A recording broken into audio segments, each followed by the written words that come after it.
জীবনে কোনো লাশ কাঁধে নেই নাই, একটি লাশ আমি কাঁধে নিয়েছি, সেটা আমার বাবার লাশ।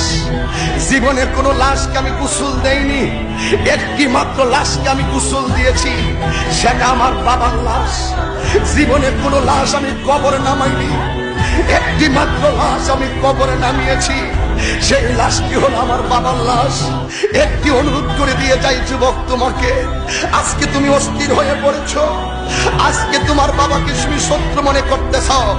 এই বাবা হলো বড় বৃক্ষের মতন। বাবার লাশটাকে কবরে নামিয়ে বাবার মাথার পাশের কাফনটা আমি খুলে বাবার দাড়ির মধ্যে আমি ধরেছিলাম।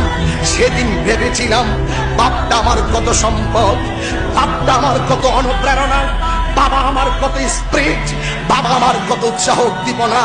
জীবনে কোনোদিন বাবার মনে কষ্ট দিও না, জীবনে কোনোদিন মায়ের মনে কষ্ট দিও না।